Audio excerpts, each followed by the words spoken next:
What is one thing you would offer to the folks out there who are on projects, maybe in a structural engineering seat?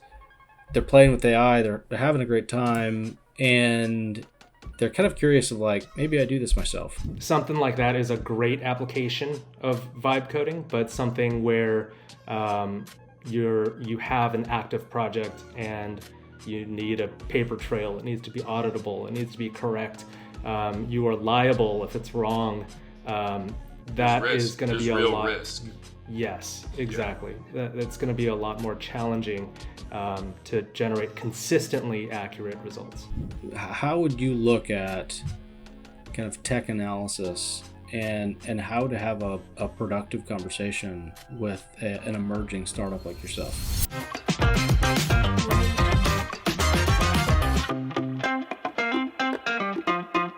Well, Charles Ma, thanks for coming on, man. Yeah, thanks for having me. Appreciate it. So, there's a few different kind of lanes we can go down. You're building a product called Scoreboard at a very interesting time. And I think what's most interesting about this build is you're kind of bootstrapping it. You've got some angel investors. So maybe just to jump into that, like what's it like to bootstrap and build a SaaS company for construction in 2026? Yeah, I think a lot of this was intentional. Not all of it was intentional, the choice to bootstrap. But I would say 90% of this choice was to remain bootstrapped. And that's because, you and I, Stephen, we worked together in the past and we've seen firsthand what happens when you take a lot of outside money, you get a huge valuation, and the expectation is now if we shovel more money in the machine, then we go faster. And if you're sure of that, if you're at a place where you are truly sure of that, like we have product market fit, we're delivering value to customers on day one, and all we need is to ramp up operations, then we can scale, then fantastic, let's get there. But especially in construction, it takes some time to get it right. And I think we wanted to make sure that we were not influenced by outside factors while we did our tinkering, while we did our discovery, our research, our building. And discovery doesn't end when you get paying customers. It just ramps up to the next level of discovery. Are we delivering value? Is it seamlessly fitting into your workflows?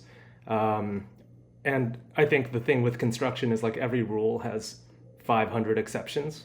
How do you handle those? Are you actually serving the real needs of the job site? So yeah, I think that's kind of been the biggest thing, like feeling like we have the freedom to take our time and figure things out. And now I think we are at that place. Man, you know what? I heard three things. One, respect for the industry, a humility, and kind of this understanding that you at times aren't going to know what you don't know. Where, and we'll kind of continue that thought of like what it's like to build in this kind of crazy time. But where did those three things come from? A knowledge of the industry, humility, and respect for the industry. Maybe just give us a little bit of an origin story of how did you kind of come to this space? Yeah, I started my career as a structural engineer. So a big part of my job day to day was like helping GCs solve problems, right? They would call with some random condition, drop a sketch, and I'd be the guy to like be able to solve a problem quickly, get it to the field. So I feel like I've always understood that the field is messy. I actually remember like an early formative experience, my first job out of college. And the PM on a job was like ripping me in a nice way. She was like, look, we don't live in this perfect orthogonal world of graph paper. Like things out here are messy, okay? And I think like understanding the respect for that, it's like when you live in a software world, it's easy to think like, oh, everything can be reduced to a set of rules or logic or features. But the field, the real construction industry is a lot more complex than that. So I think like understanding that from a fundamental, in a fundamental way that comes from experience, that's a big part of it. So I know you and I kind of connected at Groundbreak last year, and it was kind of fun to one just kind of see some of the momentum you're creating, and kind of witness the interactions you were having in market, and then we kind of chatted a few weeks ago around just the challenges that you and people in kind of the category of building as startups run into with like these really long sales cycles for that are associated with some of these larger contractors. What was that like? And kind of just kind of talk us through your experience there. Yeah, so I think like we made a product pivot in Q4 of last year, heading into Q4, and we felt the pull, right? Some early product market fit. We signed 4 pilots, awesome, and we were thinking Q1 of this year, let's move up market, let's get a couple like high profile lighthouse customers. And we had the relationships, we had a lot of meetings going, and they all kind of fizzled out, for lack of a better word. I think there's a lot of reasons, but I think a big one is the fact that like the $10 billion contractors are focused on mission critical, and it's a very unique project type. And at the end of the day, it comes down to a misalignment of priorities, because that's not really the market that we serve. Like mission critical it's repetitive. You kind of know where your bottlenecks are. So a lot of the innovation comes on the operational side. And you can iterate and rinse and repeat. And also the clients are willing to spend a lot, to keep things moving quickly. That is kind of the opposite for most like of your standard construction projects, right? Like retail, multifamily, office, things like that. So we really designed our product more for your traditional construction projects. So I think it comes down to a misalignment of priorities. Not to say that the $10 billion contractors don't do that type of work, but it's totally fair for them to say, hey, we have our organizational priorities. We're not trying to take on too much all at once. We don't want like a deluge of point solutions. So I think that is understandable, and that's why we made a decision, like just a couple weeks ago. Like let's go to move a little bit down market, not necessarily to directly only to the mom and pops, but that way we can move a little faster. Well, I think even the regional contractor that even maybe historically we referred to as mom and pops is now becoming giants, right? Like there's everyone is the quantity of work is really leveling everyone up. And maybe just briefly talk about your kind of product post pivot. What is the problem it solves, and kind of how you guys approach it? Yeah, and just one more point on that last one. Yeah, like it's that some of these are national GCs, right, as well as regional GCs, and I do think there is an opportunity there for these folks to really level up on the markets that are frankly underserved by the $10 billion GCs, and gain a competitive advantage as we go into the future, especially if the data center build out has a expiration date, which who knows. Yeah, Lars, what's your prediction? When does the data center boom stop? I don't know. I mean, I've Give me a seen hot take. uh, it's a phase. It's a phase. Yeah. Just like all the baby boomers. Well, we all need to go build retirement, homes. Well, what happens when all the baby boomers sort of like, okay, we know what happens after they go to the retirement home, right? And then what Also, happens? It's like, is it inevitable? Can we opt out of the retirement home? Like, can't I just like live yes, here? okay. I've got ideas. Okay. It's not going to be your decision, Poppy. It'll be your kid's decision. Puppy. Look at him. Sorry, No, I break it to you, but it's just a fad, right? It's a fad. It's just the next I'm gonna write this shiny in my will. object. I'm gonna go update my will. But you're right. It there's a moment. Yeah, that's a good segue. But I do believe. But for I mean, people follow the money, right? And Yeah. it'd be nice to get on the other side of it and say, okay, what's going to be the fad in 10 years from now? I don't know. Is it infrastructure related? Part of me thinks so, right? But there are fundamentals in construction that will never change that require companies to innovate around to just make it make the whole experience easier, more accurate, less conflict, right? Just how do we grease it? So, yeah, that's cool. And I appreciate Charles just like with the bootstrap mentality and the scrappiness, and I can align a lot, and I don't want to get into my story, but it's like we have to like not be controlled, and we got to solve the real problem, and it's gonna take time. It's gonna take time.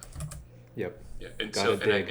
and I would love the industry to understand how difficult that is, and the sacrifice associated with that. But the passion and the drivers are for all the right reason. So let's go into your product a little bit, Charles, just as kind of build a foundation for the rest of maybe some of the questions. Maybe talk through briefly what Scoreboard does. Yeah, sure. Just a little bit of context. So, Stephen, when you and I were working at our last job, IoT sensors capturing work in place, progress tracking, I thought that was a super useful tool for the field. But sort of a formative experience was a conversation with a prospect where, he told me, like, this data is kind of a rear view mirror. Like, what are you doing to help me look forward? And I was like, oh, yeah, that's a good question. I don't. Dang it, was not ready for that one. Yeah, checkmate. Oh, yeah, exactly. I'm gonna call you back. Yeah. So I realized like looking forward is a much more fundamental challenge, excuse me, to this industry, right? Because everyone is so busy putting out fires. People don't have the time to look ahead and anticipate and be proactive, and people get burnt out, and it's a real challenge. And I kind of thought to myself, like, okay, maybe this is the problem that we should be solving, and that's kind of how Scoreboard AI came to be. So our understanding is, okay, why is it so hard for builders to look forward?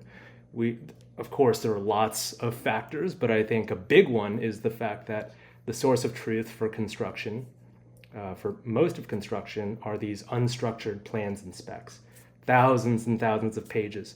So you need experienced folks who know what they're looking at to manually review these documents, and there just aren't enough hours in the day. And that means stuff slips through the cracks until the last responsible moment when it blows up in your face, and then it's a fire drill. So our thinking is, what if we can transform these documents into a structured data set that we can use to automate workflows, and specifically automate the tedious, mind-numbing, repetitive stuff to free up builders to have more time to do the tasks that actually require experience and know-how and like a deft touch. So that's our approach to creating value, and I think it's working. And so the deliverable though is work packages, right?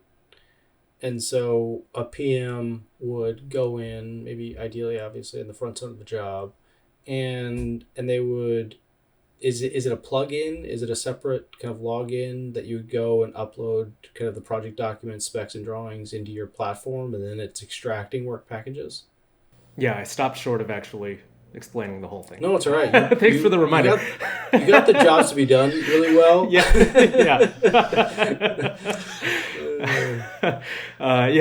So, there's lots of workflows. We decided, which one do we tackle first?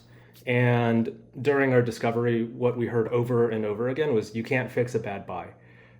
So scope buyout, that's where the budget is set. And if you miss something, if you don't price it in during buyout, then it comes directly out of your profit margin later on. So there's only a limited amount of time, a couple weeks, to make sure your trade's you as a GC, your trade partners get everything priced in.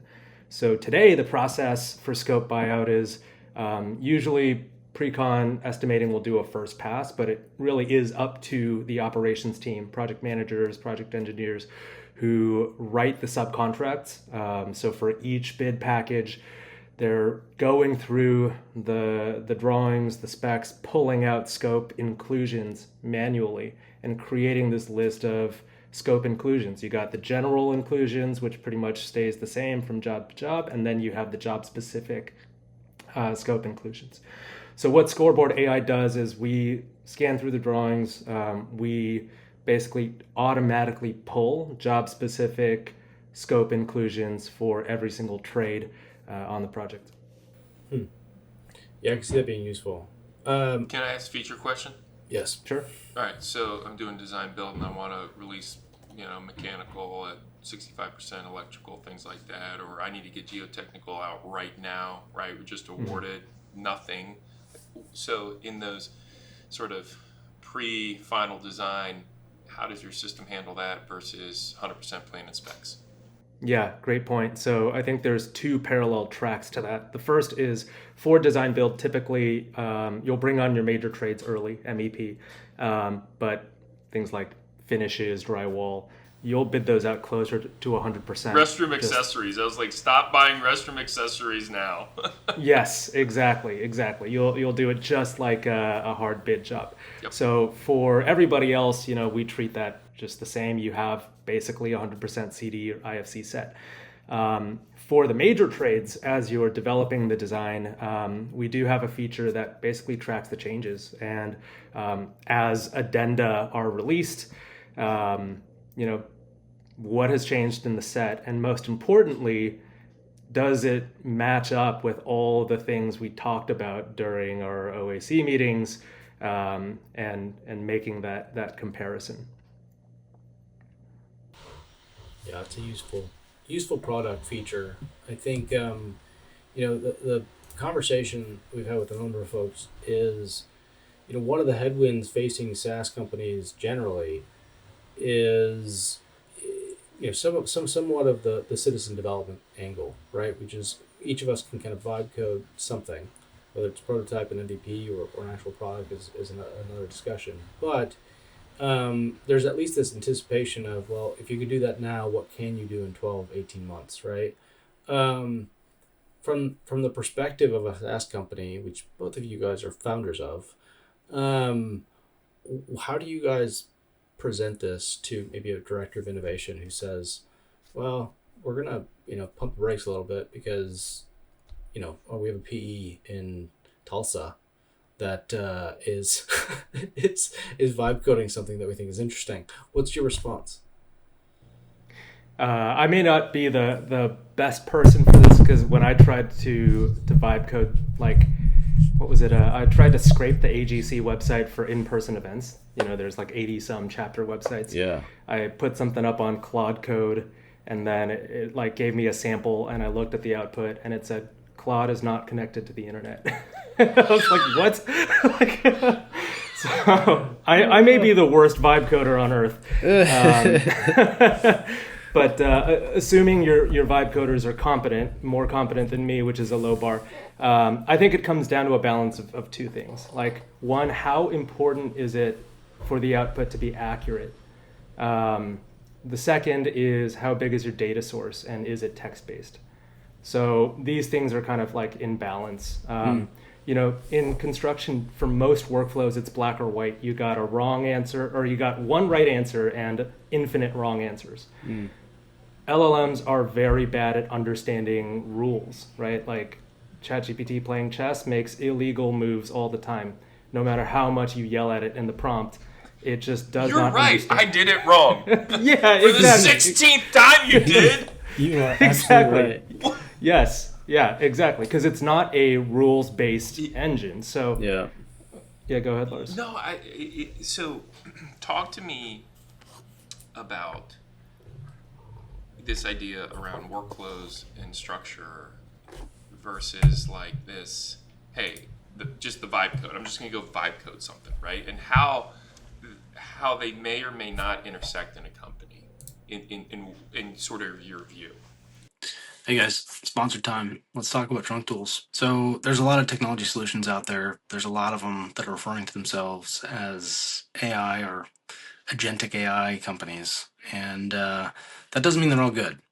So Trunk Tools builds AI agents. And what I really like about what they're doing is they're building agents in the direction of repetitive document heavy work.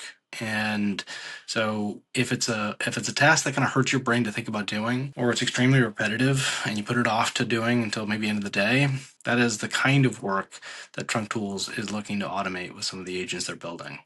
So what does that actually look like? Submittals. So as your submittals are coming in, they will automatically review those submittals against spec data, drawing revisions. As new bulletins are coming out, they'll automatically identify changes between bulletins. That was something I would ask from my design team. Whenever a new bulletin came out, I would say, hey, can I get a breakdown of changes? You would have thought I was asking for their firstborn. Alas, it makes me think that I was a PM in the wrong era.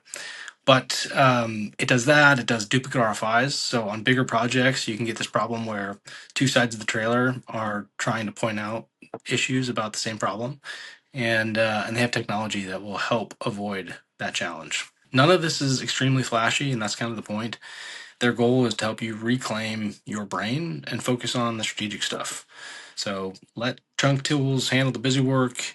You focus on the things that actually matter to the job. If interested, go to trunktools.com/podcast and mention construction conversations, and you'll get a discount. Thanks. Yeah, and I think we may be conflating a couple different things where it's like you can vibe code something that is not entirely based on LLMs. You can, code using traditional methods, something that is totally based on LLMs.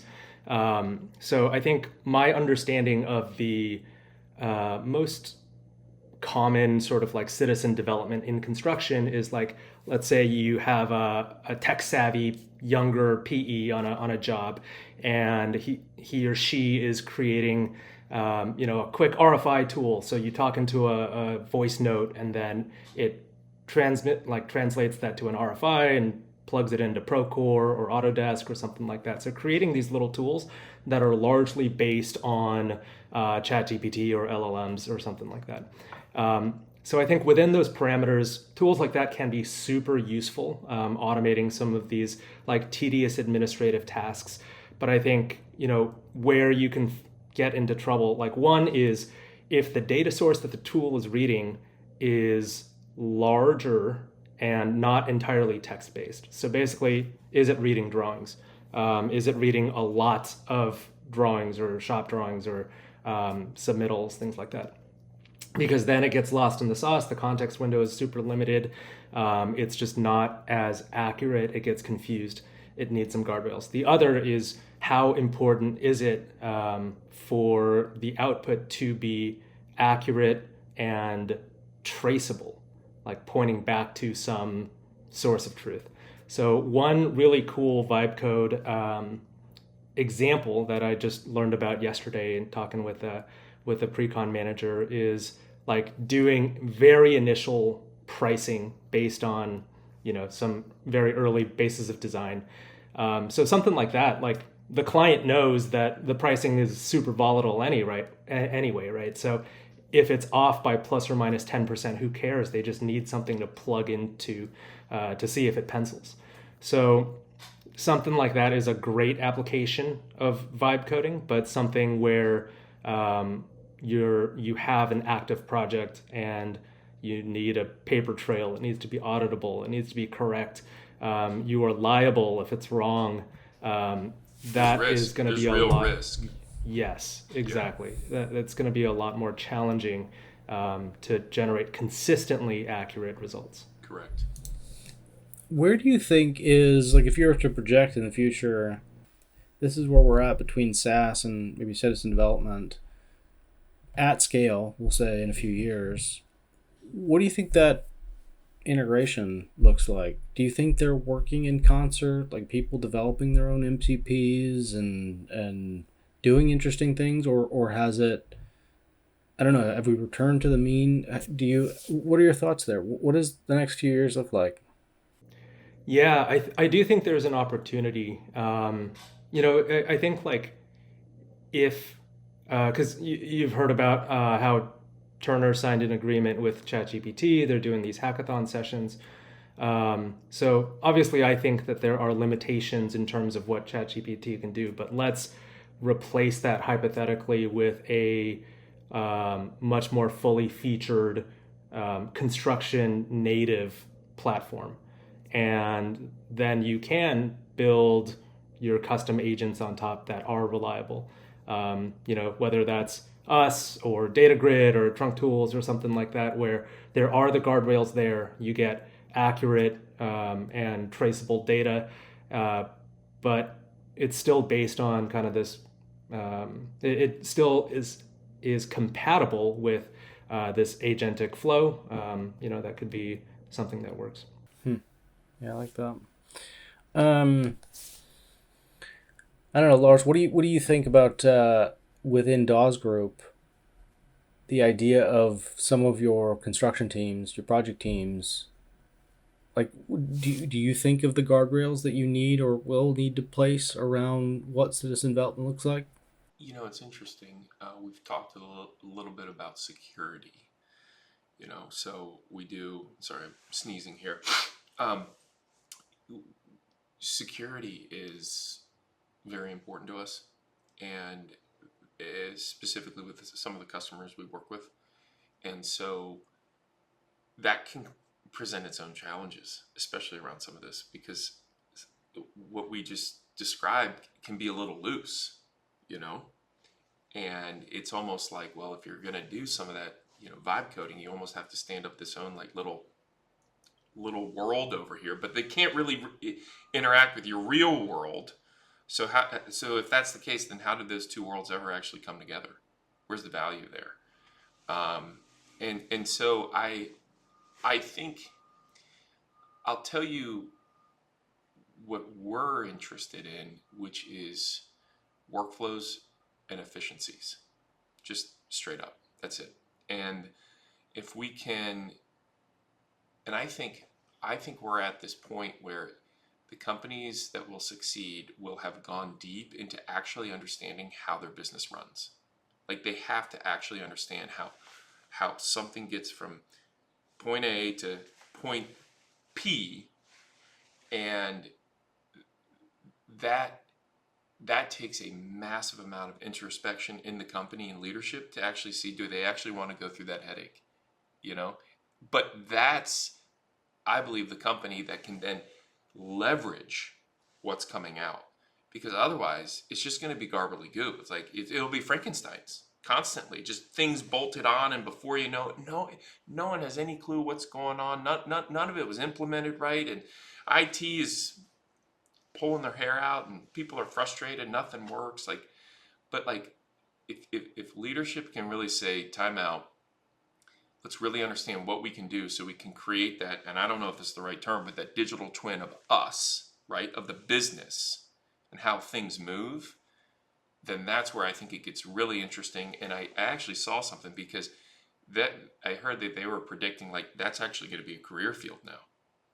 Like that idea around mapping processes and companies and how things move is that next iteration to, well, if we're ever actually going to leverage this, we have to know this. And a lot of companies don't know this. Yeah, and to that point, we're going through that process with our customers. Very forward-thinking customers, Balfour Beatty, SB James, Hutcherson. It's like, hey, our whole approach is from day one we deliver some value, right? We're automating the job-specific scope inclusions that saves you time, saves you manual review. Is it truly like game-changing, knock your socks off? Like, admittedly, no, but it's a first step. And exactly. And then we can work together to get to that level, right? It's like, what are your standard operating procedures? Truly, it's like when you get a new project, what are the things that fit within your standard parameters and what are the things that are outside of that? And the things that are outside of that is your risk. So how do we flag? First, make the determination of what is it within and what is outside of your standard operating procedures.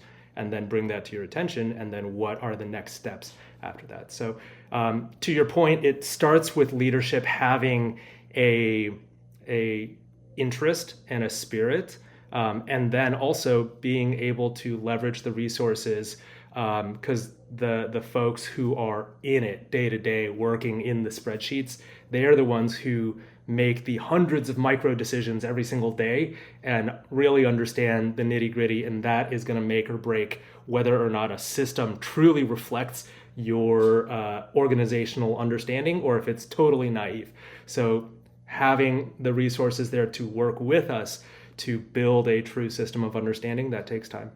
It's Charles, I love what you said, which is like, is anything around scope writing like earth shattering, right? And you paraphrasing, right? And the answer is like, no, not really. I can go knock one out, right? And on the contracts connected side, it's like, woohoo, we can issue a contract and we get a couple things back, but it's like, no. It's the foundation for something so much more, right? And it's that sort of, we're not creating another silo. We're not creating a point solution. We're actually creating massive integration and massive intelligence. And that's what I think the industry has, I don't want to say been missing, but there's an awareness component to that, which is like, and this goes for everything. Those early adopters, they see it, they're like, finally, yes, thank you. I mean, and you it guys is are kind exciting. of leading a new wave of anti-marketing startups. Yeah. Which I can appreciate. And I actually think that resonates, right? Like everyone's kind of tired of the website that says it does everything, but then you kind of tiptoe into the fact that it does very few of those things. Oh, well, again, I mean, dude, I spent so much money on software that they said they could do something and then they couldn't do it. So much. And I think for builders, we've all experienced that. And engineers probably as well, but it's left a bad taste in our mouth, and it's something that I do my best to hold the line on. Like hey, we can't say that. Like, I mean, I think contractors are partially to blame as well, though, because if you think about how a tech is evaluated, it goes through this unreasonable kind of process of evaluation. Like, hey, Charles, tell me like day 10 ROI in dollar amount. It's like, well, you couldn't tell me, your burn rate. Like, there's just a lot of variables there, and I think we at times have asked unreasonable questions of tech, and so they've come back with unreasonable messaging about their platform. And I'd love to get Charles' take on this. Companies will say yes, then they'll try to make this amazing tool work in the exact way they're currently working, rather than, wait a minute, this tool is actually meant to change a couple things. It's like, no, but we don't want to do any kind of change management. It's like, they don't. Yeah. No, like there was a component, like you guys had to change some stuff to harness value here. Like that's on you. You can only do so much. Well, we didn't think it was going to be like that. It's like, hold on, what? Excuse me. Yeah, it's interesting. So I think this is a good segue. And I do actually appreciate, because I do think that is both ways, Stephen. That's both ways. Yeah. Go ahead, Joss. I think, I don't know, I think at least in my experience, Lars, I have a little bit of a different take there. I think like most of the time, the onus is on the vendor, the software vendor, to deliver something that fits. Like, and I think this is where it's hard to talk in the abstract, and there is a lot of like product sense that goes into it, where it's like, let's say you talk to all of your customers, and everyone kind of does things differently, then it's very hard, admittedly, to deliver something that fits everything, and there needs to be a little bit of hand-holding to unify the processes. But I think there are situations like kind of what we see is like it really is the same process everywhere, where projects are different, every project is unique, but the processes are for the most part very consistent. So then the responsibility is on us to deliver a product that just plugs in and works And it's hard. It's not easy, and it's this like constant tension of like, oh great, we signed this customer. It's like now it is on us to make sure that they are satisfied, that they get value, and it doesn't end when the ink dries. So I'm in total alignment with you. So maybe I misspoke there, but everything you said makes total sense. It reads better when there's conflict, Lars. Oh, I love conflict. Sorry. So, one of the things we've talked about is the long sales cycle, and a part of that is you maybe meet with kind of representatives from the field, and there's like alignment around value, and then it kind of gets kicked up to a bureaucracy layer. Obviously, there's titles there, but like, what do you think happens? Like, why is there a gap between field ops seeing value and it going to maybe corporate for security analysis, compliance review, all these different checks, and then the opportunity kind of stalls out? Like, what's happening there? Yeah, I wish I knew is the short answer. Yeah. I think for security and IT, like compliance, typically that process is very transparent. It's either, hey, we're good to go, or these are the things that you need to level up on. But that's only one of the conditions. I think everything else you really don't know. And I think if it were the other way around, where we were engaging with kind of a central technology innovation team, and then it's like, hey, we need to find the right project team who's interested, maybe the timing's not right. At least to me, that's a lot more understandable versus like, hey, we have a project team who's seen it, they're interested, they are willing to take on the time and effort because they think there's going to be positive ROI. And then for whatever reason it doesn't move forward. I think that's kind of a different situation that I wish I had a more insight into. Yeah, I mean, I think we can hypothesize a little bit. Like, I think part of it is there's risk to spend, right? And every time there's a decision made to spend on tech, someone's neck is a little bit on the line in terms of how well that tech's going to perform. And I think the uncertainty in the market around AI and tech has probably increased that risk equation a little bit. But I also think there's just a lot of tech in every workflow, in every category. And, every director of innovation we kind of talk to, there's some level of complaint around how they avoid just becoming a gatekeeper or a janitor for their kind of tech stack, right? And so I think all of those are variables, but I do think I'd rather have your problem, which is resonates with the field, gets kind of lost in corporate bureaucracy, than appreciated by corporate, field doesn't really see the value. Yeah, I think that's a good point. And I think like, to your point, there's so much construction tech out there. Teams are getting inundated, and it's really hard. Like tech fatigue is a real thing, and it's you need a process in place to prioritize and make sure that your teams are staying efficient and that you're not a drag by just introducing a bunch of new tech solutions. So I totally understand that, but I think I don't know what the answer is. Obviously, I'm biased, but I think in this situation where like a specific team is ready for it, I do think that's a bit of a different situation, right? And it's like I'm a big history buff, right? And one of the hallmarks of the U.S. military from like in its history and why it's been so effective is non-commissioned officers, right? Like the autonomy of small groups who are closest to the action, who can have a very fast OODA loop, who can take in information, make quick decisions, and act, versus somebody like France, who decision making has to go through a more centralized authority, and they're slow, they get outflanked. Obviously it's not a perfect analogy. There has to be some sort of corporate guardrails to protect your cybersecurity, things like that. But I do think it's the operational teams who are doing the work who probably have the best sense, like just on an intuitive level, without even like getting too far into it. I've tried the software for a couple days. Feels like the juice is gonna be worth the squeeze. I think they probably should have a little more autonomy in terms of decision making there.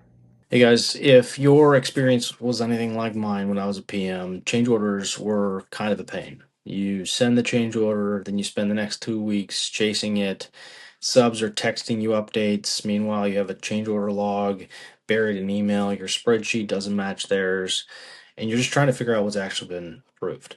Meanwhile, your subs are waiting on answers so they can get paid. The owner doesn't really have the visibility they need into cost exposure, and nobody finds out that the numbers don't reconcile at all until closeout. At which point, everyone suddenly disagrees about everything. That's not a people problem, it's a systems problem. Everybody on the job is working out of their own setup. Your ERP, their spreadsheet, someone else's inbox. Change orders end up getting stuck in the middle of all of it. Well, ClearStory fixes that. It's a shared cloud-based change order log where GCs, specialty contractors, and owners all see the same information in real time, which is key. Subs submit and track their work. GCs stay on top of status. Owners see cost exposure before it becomes a surprise.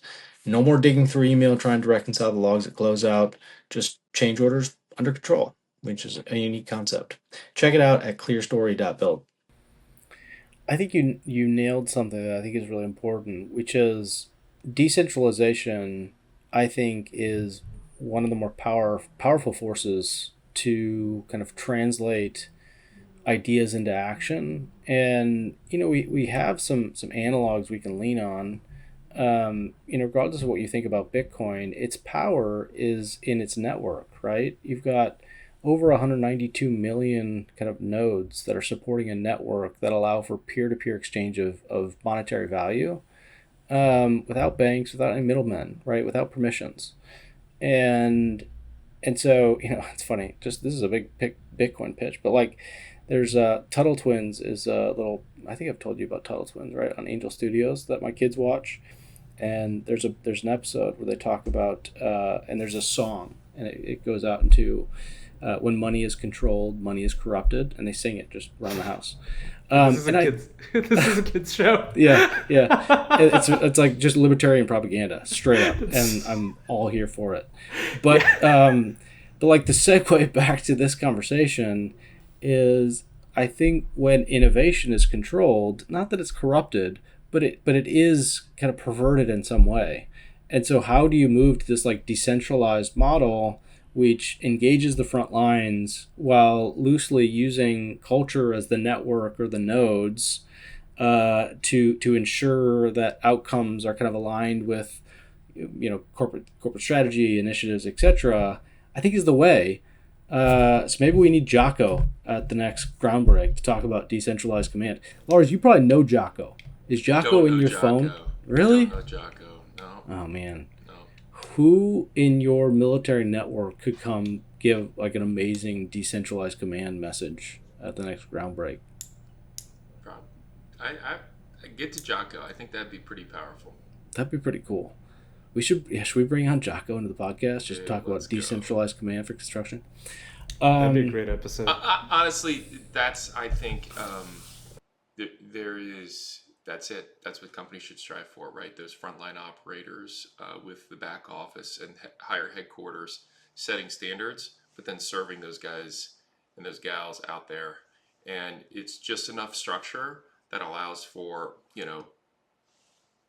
extreme autonomy and movement within a defined space, right? Standards are set, requirements are clear, go get the mission done, right? And if you need help, speak up. I got you. I believe it can be that simple. In my previous experience, it was, yeah. I mean, but culture and hiring practices and a lot of factors go into that. But put the structure in place. So, what is the message to we have a contingent of PMs and superintendents and field operations folks, Charles? What's your message to them who maybe don't feel as empowered as they'd like to be, as it relates to some of these decisions, but are also just in the daily grind of project delivery. What is how would you look at kind of tech analysis and how to have a productive conversation with an emerging startup like yourself? Oof. Yeah, I feel like I feel like there's different layers to that question, right? It's like their conversation with tech vendors, their conversation with kind of the larger corporate structure about how much autonomy that they have. I think in the latter, there's very little that I have to say of substance or value other than try to plead your case. I really don't know. I mean, the corporate dynamics, cultural dynamics within each organization can vary quite a bit. So it's hard to really say. But I think from the vendor side, I think it's there's not enough hours in the day for sure. But I think having some sense of what the capabilities are for AI and where the limitations are will give you a better sense of am I being sold snake oil, or am I being sold a solution to the limitations that I know are real?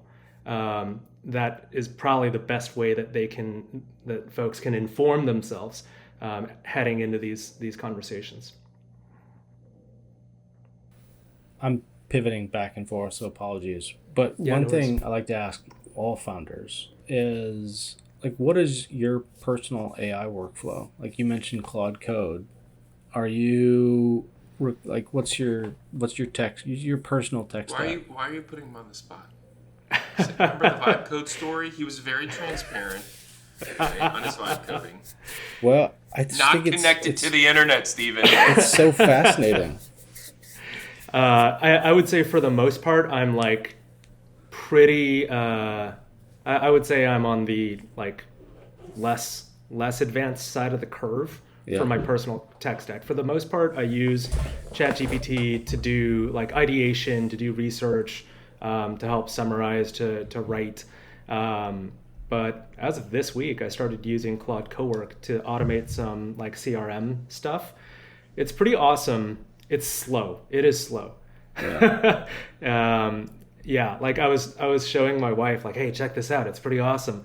And then we're just sitting there for 3 minutes waiting for it to 5 to 7 more minutes. Yeah. It's hey, look, it clicks. So I absolutely love that.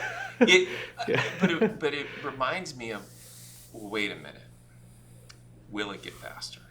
And for sure.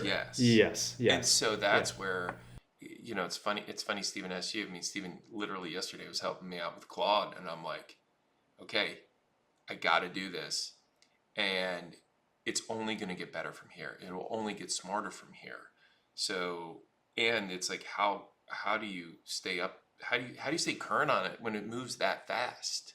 Right. That's the thing. I think it's overwhelming. It's also the Wi-Fi on the plane kind of thing, which is we all complain about the Wi-Fi speed, but then we're hold on, we're at 35,000 feet and on a Teams call. Yeah. It's really let's pump the brakes a little bit. We're I think with Claude Cowork, you're asking it to do a task that 7 months ago would take a human, and you're okay, why is this taking 5 minutes?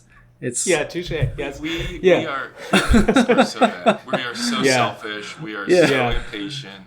Yeah, it's you get the thing you wanted for Christmas, and then 2 minutes later you're oh, all right. You see your neighbor got something and you want that too. It's you forgot about it. Yeah, so bad. Well, Charles, advice to your past self. So from structural engineering to kind of, being a key cog at a construction tech company to starting your own, there's a lot. It's a roller coaster of experiences. What is maybe one thing you've learned from that experience that you wish you would have known as a structural engineer kind of heading into construction tech? Yeah, I feel like all of the suboptimal choices I made along the way kind of led me Suboptimal.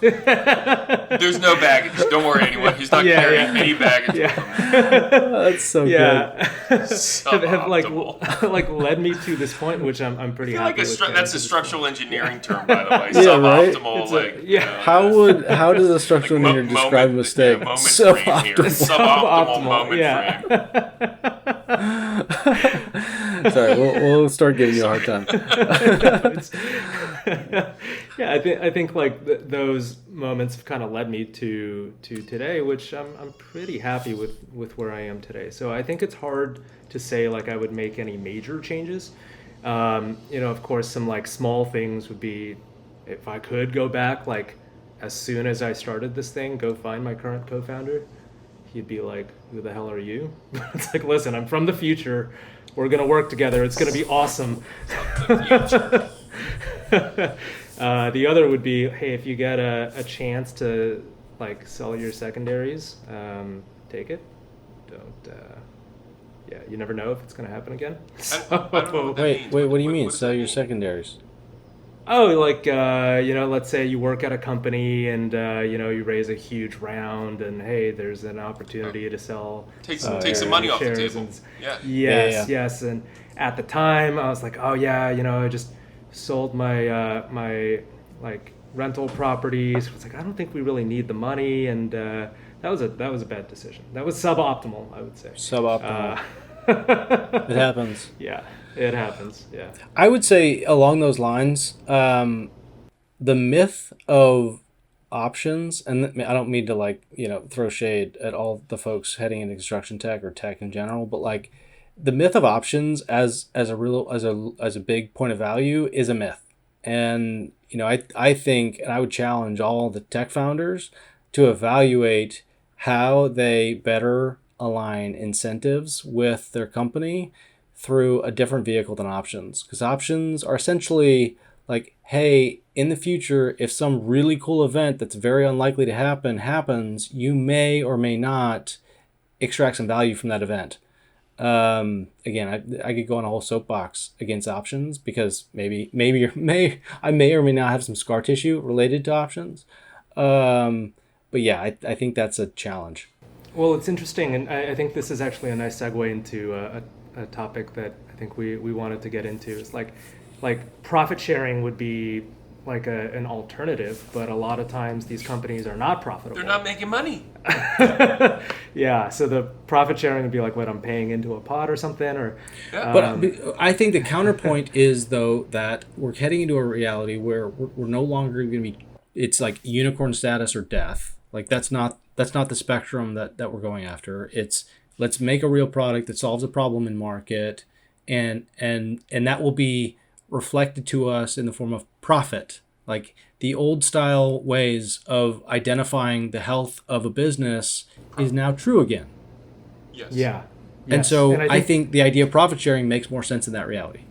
Yes, I think that is very interesting, and I think like there are certain things though that have to fall in line first, right? Because it's like basically if you're a venture-backed business, like that is at odds. That event like immediately kind of puts you at odds with your investors who are on your board, all the stuff where they're like, no, you're not taking profit off the table. Like you need to spend more to grow more. So yeah, I think that it depends, right? It's like, is there going to be this new model where companies that are more that stay bootstrapped for longer can achieve a level of scale that is on par with venture-backed businesses that are more sustainable?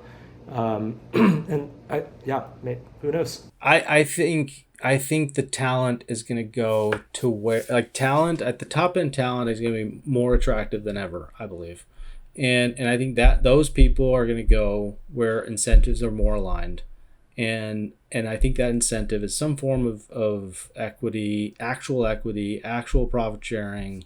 And I in the same way that I think ESOPs will do very well on the contracting side, I think the companies that try and build sustainable businesses from day one and take value creation and kind of direct that inwards to their people, I think will do very well.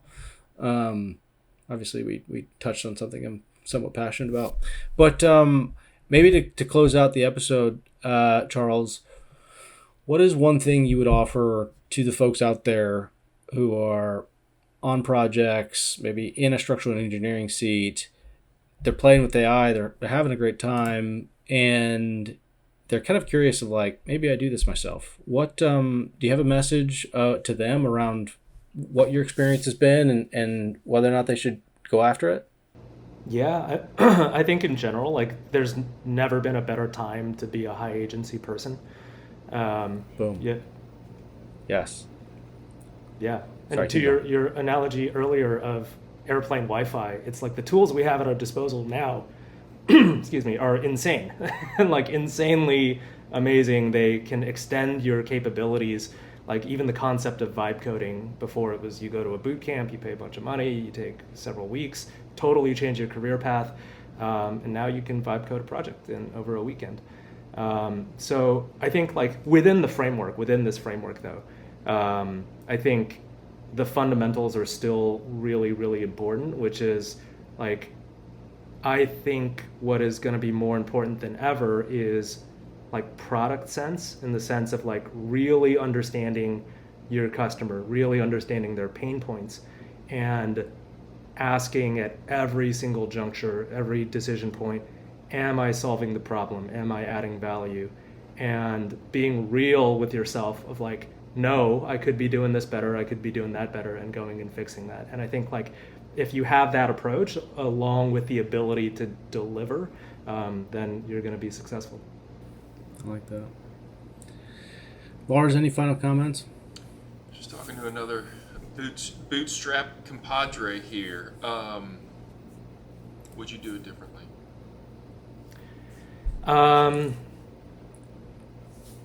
I think what's the message to to other people who are thinking about it? You know. Yeah.